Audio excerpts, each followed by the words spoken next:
Hello friends, I am Sonu Kumar. I am from Shri Ram academy.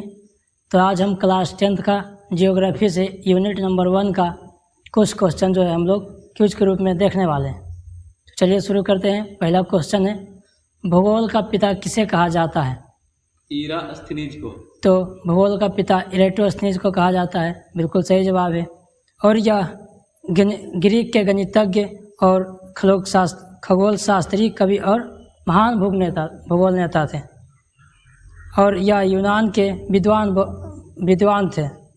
Siberian में इनका जन्म 276 ईस्वी पूर्व में हुआ था. वह भूगोल शब्द का उपयोग करने वाले पहले व्यक्ति थे. और इन्होंने पृथ्वी की परिधि तथा सूर्य से पृथ्वी की बीच की दूरी को जानने का प्रयास किए थे, इसलिए इसे भूगोल का पिता कहते हैं. तो बढ़ते हैं अगले क्वेश्चन की ओर. क्वेश्चन नंबर 2, वह व्यक्ति जो भूगोल का विशेषज्ञ हो उसे क्या कहते हैं? भूगोलवेत्ता या भूगोलविद. तो उसे भूगोलवेत्ता या भूगोलविद कहते हैं. बिल्कुल सही जवाब है. संसाधन क्या है? तीसरा क्वेश्चन. जो वस्तु हमारी जरूरतों की पूर्ति करते हैं संसाधन कहलाते हैं. बिल्कुल सही जवाब है. जो वस्तुएं हमारी ज़रूरत को पूर्ति करता है उसे संसाधन कहते हैं. जैसे पेड़ पौधे, वायु, जल, मिट्टी, कोयला, बिजली, ये सब संसाधन हमारे पूर्ति करते हैं. क्वेश्चन नंबर 4, जैविक पदार्थ क्या है? वैसे पदार्थ जिसकी उत्पत्ति जीवों से हुई है, जैसे पेड़ पौधे, वन्य जीव, जलीय जीव. बिल्कुल सही जवाब है. वैसे पदार्थ जिसका उत्पत्ति जीवों से हुई है, जैसे में पेड़ पौधे, जीव जंतु, जलीय जीव, सबकी जीवों से उत्पत्ति हुई है. तो क्वेश्चन नंबर 5, संसाधन होते नहीं बनते किनके कहना है? जिम्मरमैन. बिल्कुल सही जवाब. तो यह कहना है जिम्मरमैन का, जो एक भूगोलविद थे और यह अर्थशास्त्री भी थे, जिनका जन्म जर्मनी में हुआ था. तो अगला क्वेश्चन नंबर 6, उपयोगिता के आधार पर संसाधन को कितनों भागों में बांटा गया है? 2 भागों में. नवीकरणीय संसाधन जैसे जल, हवा, सौर ऊर्जा. अनवीकरणीय संसाधन डीजल, पेट्रोल, कोयला. बिल्कुल सही. CNG, etc. बिल्कुल सही जवाब. इसको 2 भागों में बांटा गया है. पहला नवीकरणीय, दूसरा अनवीकरणीय. नवीकरणीय में हम सबको जल, हवा और सौर ऊर्जा आएंगे, जिसको हम दोबारा उपयोग कर सकते हैं.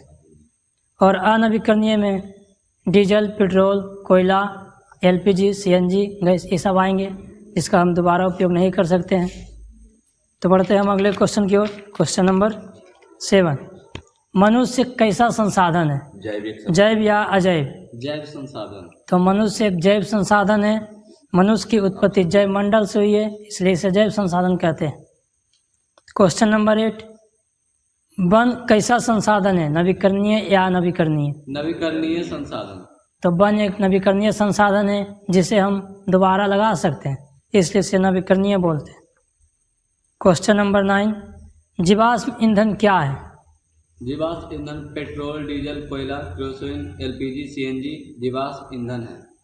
बिल्कुल सही जवाब. जीवाश्म ईंधन petrol, diesel, kerosene, LPG, CNG और ये सब जीवाश्म ईंधन है.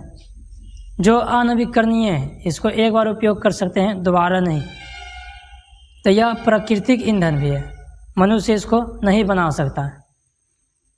क्वेश्चन नंबर 10, राष्ट्रीय संसाधन क्या है? एक देश के अंदर जितने भी संसाधन हैं वह सरकार का होता है, जिसे राष्ट्रीय संसाधन कहते हैं. बिल्कुल सही जवाब. एक देश के अंदर जितने भी संसाधन होते हैं वह सरकार का होते हैं, उसे राष्ट्रीय संसाधन कहते हैं. जैसे में बाग बगीचा, खेत मैदान, पार्क, नहर, रेल, सड़क, सब राष्ट्रीय संसाधन है. क्वेश्चन नंबर 11, अपवर्जक आर्थिक क्षेत्र क्या है? किसी भी देश का अधिकार सिर्फ जमीन पर ही नहीं होता है, बल्कि समुद्रों में भी कुछ सीमा तक होता है. यह देश की तट रेखा से 200 किलोमीटर की दूरी तक क्षेत्र होता है, इसे अपवर्जक आर्थिक क्षेत्र कहते हैं. बिल्कुल सही जवाब. इसका आंसर हो जाएगा, किसी भी देश का अधिकार सिर्फ जमीन पर ही नहीं बल्कि समुद्र में भी कुछ सीमा पर है, तो सीमा पर होता है. यह देश की तट रेखा से 200 किलोमीटर दूरी तक का क्षेत्र होता है, जिसे अपवर्जक आर्थिक क्षेत्र कहते हैं.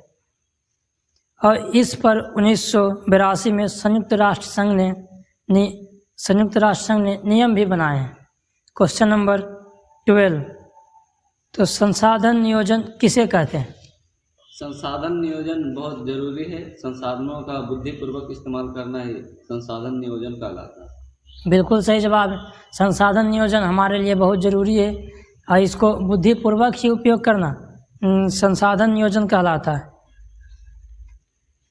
क्वेश्चन नंबर 13, बिहार के प्रमुख खनिजों के नाम बताइए। चूना पत्थर, पाइराइट, चीनी मिट्टी, अभ्रक, मोनोजाइट। बिल्कुल सही जवाब है। चूना पत्थर, पाइराइट, चीनी मिट्टी, अभ्रक और मोनोजाइट। और चूना पत्थर जो है रोहतास और कैमूर जिला में पाया जाता है, और पाइराइट जो है रोहतास जिला में पाया जाता है, और चीनी मिट्टी भागलपुर और बांका में, और अभ्रक जो है गया, नवादा, मुंगेर और जमुई में पाया जाता है, और मोनोजाइट जो है मुंगेर में पाया जाता है। क्वेश्चन नंबर 14, भारत में कोयला किन किन राज्यों में है? झारखंड, मध्य प्रदेश, छत्तीसगढ़, पश्चिम बंगाल। बिल्कुल सही जवाब। कोयला झारखंड और पश्चिम बंगाल, उत्तर मध्य प्रदेश और छत्तीसगढ़ में है। तो इसका क्वेश्चन नंबर 15, भारत में पहली बार कोयला खनन कब और कहाँ हुई थी?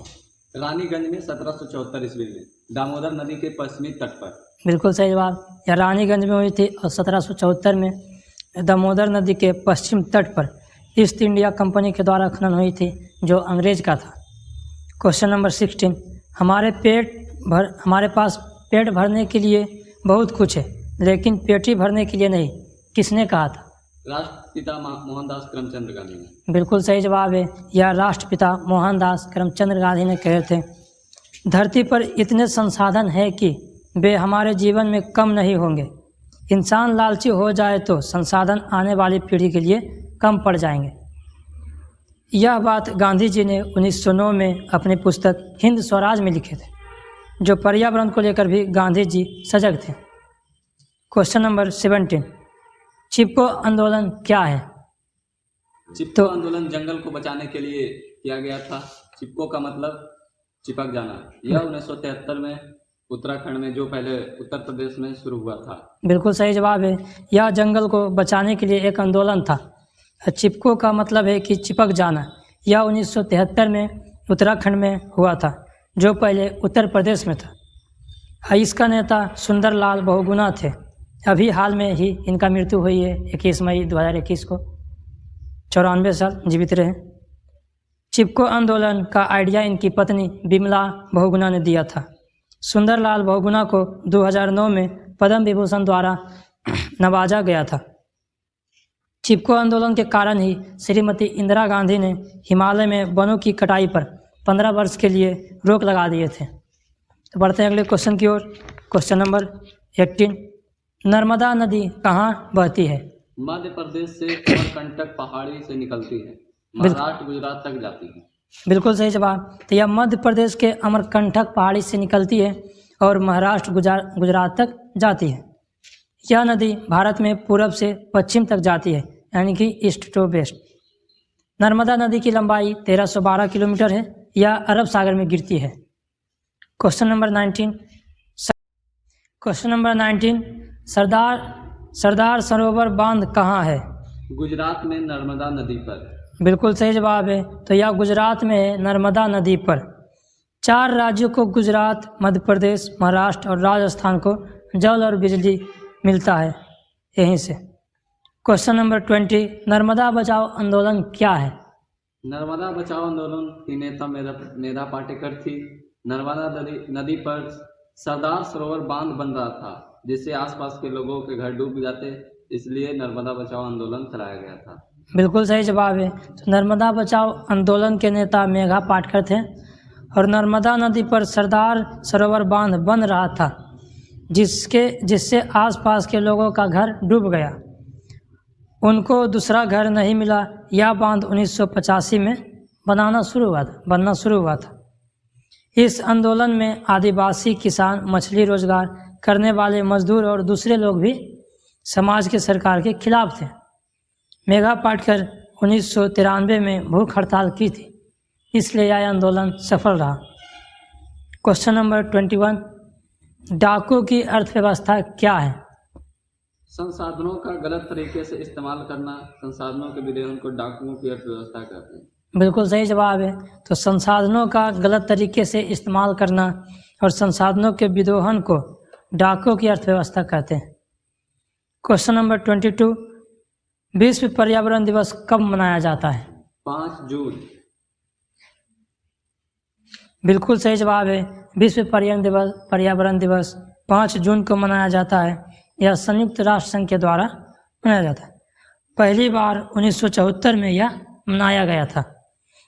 5 जून से 16 जून तक 1972 में स्टॉकहोम, जो स्वीडन में पर्यावरण को बचाने के लिए सम्मेलन बुलाया गया था। हवा, पानी और पेड़ को बचाने के लिए यह दिवस 5 जून को मनाया जाता है। क्वेश्चन नंबर 23, पहला पृथ्वी सम्मेलन कब हुआ था? 1992 ईस्वी में संयुक्त राष्ट्र के द्वारा रियो द जेनेरियो, ब्राजील में। बिल्कुल सही जवाब। तो यह 1992 में हुआ था संयुक्त राष्ट्र संघ के द्वारा रियो द जेनेरियो, जो ब्राज़ील में है। पढ़ते हैं अगले क्वेश्चन के। क्वेश्चन नंबर 24, ब्राज़ील किस महादेश में है? तो साउथ अमेरिका। बिल्कुल सही जवाब। ब्राज़ील साउथ अमेरिका में है, यानी कि दक्षिण अमेरिका में है। तो ब्राज़ील की राजधानी ब्रासिलिया है। क्वेश्चन नंबर 25, जोहान्सबर्ग कहाँ है? दक्षिण अफ्रीका में। बिल्कुल सही जवाब। तो यह दक्षिण अफ्रीका में है और यह सोना और हीरो के खान के लिए फेमस है। दक्षिण अफ्रीका एक देश है अफ्रीका महादेश में। सबसे दक्षिण में दक्षिण अफ्रीका का सबसे बड़ा शहर जोहान्सबर्ग है। क्वेश्चन नंबर 26, द्वितीय पृथ्वी सम्मेलन कब हुआ था? 1997 न्यूयॉर्क में। बिल्कुल सही जवाब। तो यह 1997 में न्यूयॉर्क में हुआ था, जो न्यूयॉर्क अभी यूएस में है, यानी कि अमेरिका में। यह पहले सम्मेलन के 5 साल बाद हुआ था। अमेरिका का सबसे ज़्यादा आबादी वाला शहर न्यूयॉर्क ही है। संयुक्त राष्ट्र संघ का मुख्यालय भी न्यूयॉर्क में है। क्वेश्चन नंबर 27, सतत विकास क्या है? वह विकास जो आने वाली पीढ़ियों को ध्यान में रखकर वर्तमान की जरूरतों को पूरा करता हो, उसे सतत विकास कहते हैं। बिल्कुल सही जवाब। तो वह विकास जो आने वाली पीढ़ियों को ध्यान में रखकर वर्तमान की ज़रूरतों को पूरा करता है, उसे सतत विकास कहते हैं।